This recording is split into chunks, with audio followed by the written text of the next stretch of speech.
New tonight, a Brockport couple is dealing with a major headache this holiday season. They say they just found out the home they recently moved into isn't owned by the landlord who's been collecting their rent. And it's not the first time this landlord has been in trouble. Lynette Adams is standing up for that family tonight. And Lynette, what else did you find out? Well, we've learned this landlord has a history here in Rochester where he and his sister run a development company. We've also learned that a number of other families found themselves in a similar situation back in 2009 as the family we spoke with tonight in Brockport. That he owned the property, that it was his house. Kaylee McDonald says the lies started right from the moment Chuck Haynes showed her and her fiance this house in Brockport. McDonald and Jamie Ergot thought it would be just right for them and McDonald's 3 boys. Never did they expect to learn what they did last week. We got a letter on our door last Thursday, from the bank stating that the house had been taken over by them, that they own the house, and that we had to vacate within 30 days. McDonald says turns out Chuck Haynes, who runs Charbrin Development with his sister Kimberly Matina, never owned the house.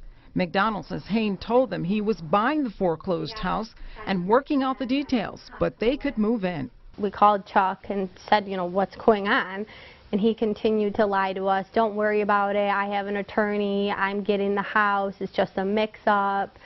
So we kept talking to the bank, and they have no records of him. They don't know who he is. Haynes was familiar to News 10 NBC. 6 years ago, we investigated his company when a bank foreclosed and auctioned 59 of the city properties owned by his company. We went to Haynes' house in Webster to speak with him, but as we were getting out of the car, someone ran from the house, jumped in a vehicle, and sped off. Meanwhile, McDonald, who's been battling cancer, says the bank has granted them a 60-day extension. It just makes me sick. Like, he needs to be put behind bars. Something needs to happen, because it's not okay. Like, you're breaking an entry, first of all. You're renting out to people. You're messing with people's families and their lives.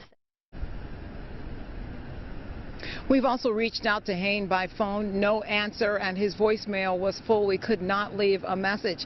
The couple estimates they're out probably about $5,000 in rent and improvements to the house, and McDonald says this could not have happened at a worse time. Now, a friend has set up a GoFundMe account for McDonald. You can find that under Kaylee's Cancer Fund, or simply log on to our website at WHEC.com. We're live in Rochester tonight. Lynette Adams, News 10 NBC.